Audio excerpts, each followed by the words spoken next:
Jhansi Kanpur highway पर पुंछ थाना इलाके में भीषण सड़क हादसे में अतीक अहमद के छोटे बेटे अबान और उसके दोस्त सोनू की जान चली गई। लेकिन अतीक अहमद के छोटे बेटे अबान की पोस्टमार्टम रिपोर्ट में कई बातें सामने आई हैं।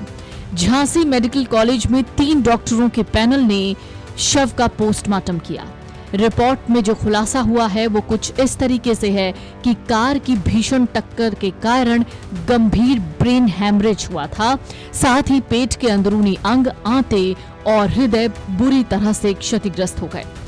ज्यादा आंतरिक रक्तस्राव यानी खून निकलने की वजह से और गंभीर चोटों से दोनों की यानी सोनू की और अतीक अहमद के छोटे बेटे अबान की मौके पर ही मौत हो गई।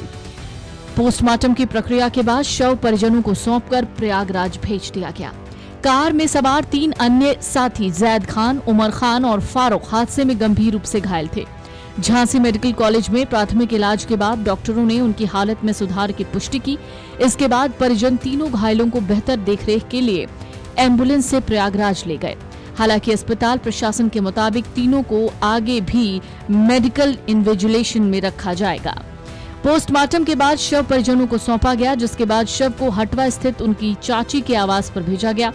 नमाज के बाद अबान को कसारी मसारी कब्रिस्तान में दफनाने की प्रक्रिया चलेगी। इसी जगह पर अबान के पिता अतीक अहमद, चाचा अशरफ और बड़े भाई असद को भी दफनाया गया है।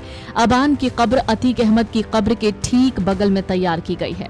जनाजे और अंतिम संस्कार को देखते हुए पुलिस प्रशासन ने सुरक्षा के कड़े इंतजाम किए हैं। लेकिन इस वक्त जो जिक्र हो रहा है वो है अतीक अहमद के छोटे बेटे अबान के पोस्टमार्टम रिपोर्ट का। कार में अबान की सीट के पीछे बैठे सोनू की मौत सिर की हड्डी टूटने से हुई है। पोस्टमार्टम में उसके दोनों हाथों में भी फ्रैक्चर पाया गया है।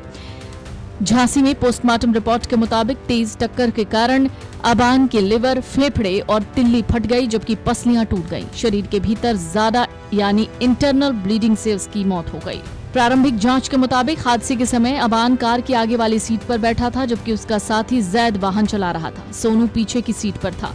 करीब 120 किलोमीटर प्रति घंटे की रफ्तार से चल रही कार उसी ओर से डिवाइडर से टकराई जिस तरफ अबान बैठा था। इसी वजह से उसे सबसे गंभीर चोटें आईं और टक्कर के कुछ ही देर के बाद अबान और उसके दोस्त सोनू की मौके पर ही मौत हो गई। हादसे के आई विटनेस यानी प्रत्यक्षदर्शी का कहना है कि तेज आवाज सुनकर वो सबसे पहले मौके पर पहुंचा।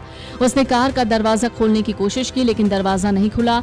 इसके बाद वो पास के घर से लोहे की सब्बल लेकर आए और दरवाजा तोड़कर फंसे लोगों तक पहुंचाने की कोशिश की। अतीक अहमद के बेटे अबान अहमद का शव तड़के शुक्रवार को करीब 4 बजे प्रयागराज के हटवा गांव पहुंचा। सुरक्षा के मद्देनजर इलाके में 20 से ज्यादा पुलिसकर्मियों और पैक बल को तैनात किया गया है। अबान को कसारी मसारी के खानदानी कब्रिस्तान में अतीक अहमद की कब्र के ठीक बगल में सुपुर्द खाक करने की तैयारी है।